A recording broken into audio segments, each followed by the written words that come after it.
তো হ্যাঁ, এটা ছিল রবিবারের ভ্লগ, মানে কালকের ভ্লগ। যেহেতু আমার মানে এডিট করা হয়নি, তাই ভিডিওটা দেওয়া হয়ে উঠেছিল না। তো বড় অনেক দিন ধরেই বলছিল, পূজা চলো বিরিয়ানি করো, তো আমারই সময় হচ্ছিল না। আর মেয়েটা শরীর খারাপও ছিল, জ্বর এসেছিল, তাও কালকে ঠিক ছিল। সেই জন্য ভাবলাম চলো বরের আবদার, তো বানিয়ে ফেলি চিকেন বিরিয়ানি।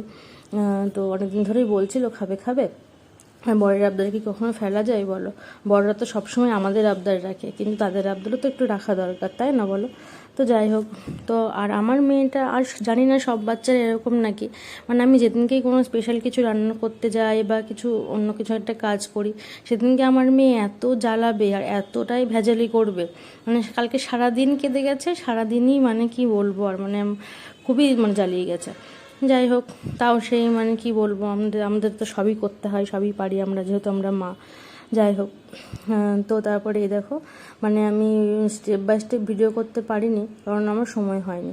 এই লেয়ারটা দিচ্ছিলাম, মানে বিরিয়ানির হাঁড়িতে, আর বিরিয়ানির হাঁড়িতে লেয়ার দেওয়াটা আমার সব থেকে ভালো লাগে, ভীষণ ভালো লাগে এই কাজটা করতে।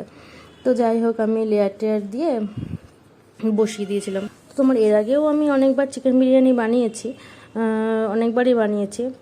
তো সবসময় তো বিরিয়ানি বানানো হয় না বাড়িতে। আর হ্যাঁ, দোকানে খেলে, হ্যাঁ অনেকে দোকানেই খাওয়াটা বেশি পছন্দ করে, যেহেতু বিরিয়ানিতে একটু একটু ঝুঁকির ব্যাপার আছে। কিন্তু আমার মনে হয় যে দোকানে খাওয়ার থেকে বাড়িতে বানিয়ে খেলে সেটা খেতে বেশি ভালোও লাগে, আর বেশ ভালোভাবে খাওয়া যায়।